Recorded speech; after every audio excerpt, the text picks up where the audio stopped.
मंच पर उपस्थित आदरणीय कार्यपालक निदेशक महोदय, आदरणीय मुख्य महाप्रबंधक महोदय और आज के मुख्य व्यक्ति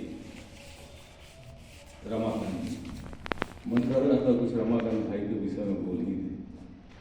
रमाकांत जी जीवन निरंतर चलते रहने का नाम है। उतार चढ़ाव जिंदगी में आते हैं।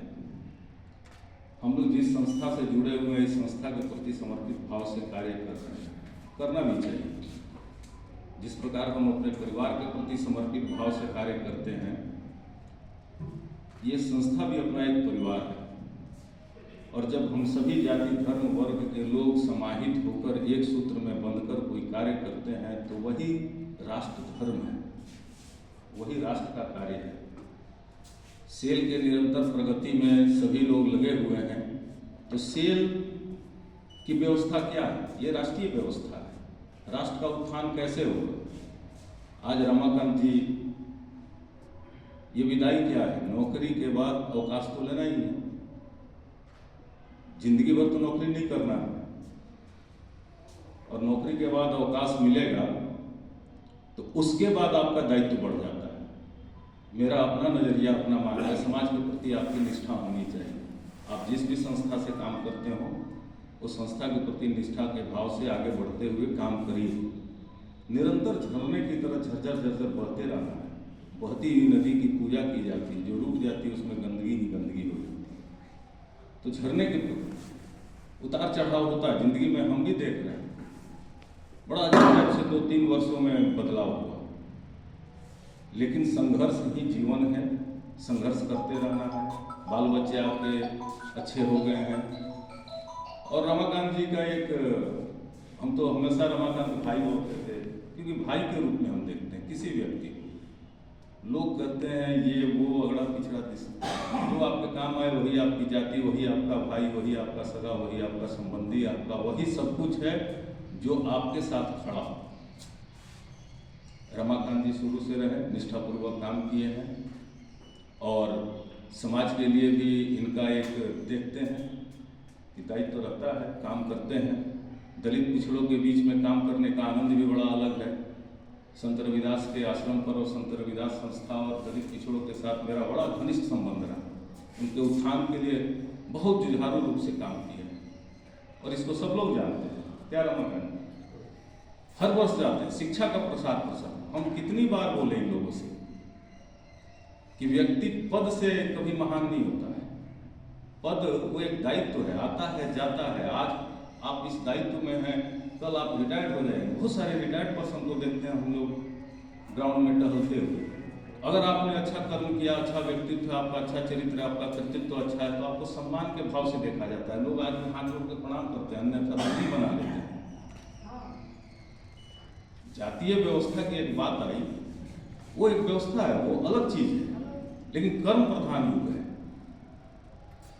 आपका कर्म ही आपको स्थापित करता है समाज में, राज्य में, राष्ट्र में। अगर कोई व्यक्ति दिल्ली के तल सल्तनत पर बैठा है तो उसके सबसे निचले पायदान को देखिए कि उसने कितना कष्ट करके आया। किसी भी दल, किसी भी सामाजिक कार्यकर्ता को देखिएगा, बहुत कष्ट झेल कर वो समाज का काम करता है।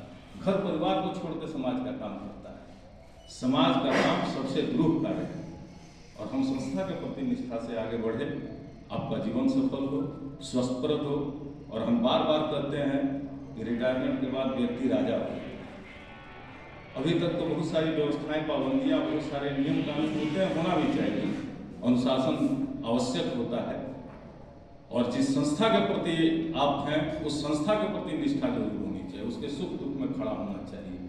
आपसी तकरार चलता है, आपसी प्रेम भी चलता है, वैमनस्यता भी चलती है, प्रतिस्पर्धा भी चलती है, लेकिन आपका मनोभाव ऐसा होना चाहिए कि विराट स्वरूप आप में होना चाहिए। उस स्वरूप के साथ काम कीजिए, सबको अपना समझिए। आप अपने संस्था में काम कीजिए, जहाँ जरूरत होगी धर्मवीर सिंह भाई के रूप में हैं। और सभी लोग यहाँ उपस्थित हैं, आप सभी लोगों के चरणों में सादर प्रणाम करता हूँ, मंच को सादर प्रणाम करता हूँ। हमारे परम आदरणीय ईडी साहब भी बैठे हैं, वर्षों वर्ष पुराना संबंध है। काम करना है, निरंतर बढ़ते रहना है।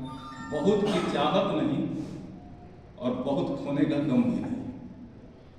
जो है उसमें खुश रहना है, और वही खुशी निरंतर आगे बढ़ते रहने का नाम है। आप चलिए एक नदी की भांति इसी प्रकार से निरंतर चलते रहिए, सागर में मिल जाइए, और महासागर में मिली हुई सारी नदियाँ एक हो जाती हैं। कभी किसी ने पूछा महासागर से कि तुम्हारे अंदर कौन कौन लोग हैं, ये विराट स्वरूप बनाओ, ये स्वरूप विराट होना चाहिए, विचार विराट होना चाहिए, मन की शक्ति विराट होनी चाहिए, इसके अंदर सब समाहित हो, ऐसे भाव लेकर जीवन में आगे बढ़े। इन्हीं शुभकामनाओं के साथ आज वर्ष का अंतिम दिन है, आप सभी के लिए शुभ हो।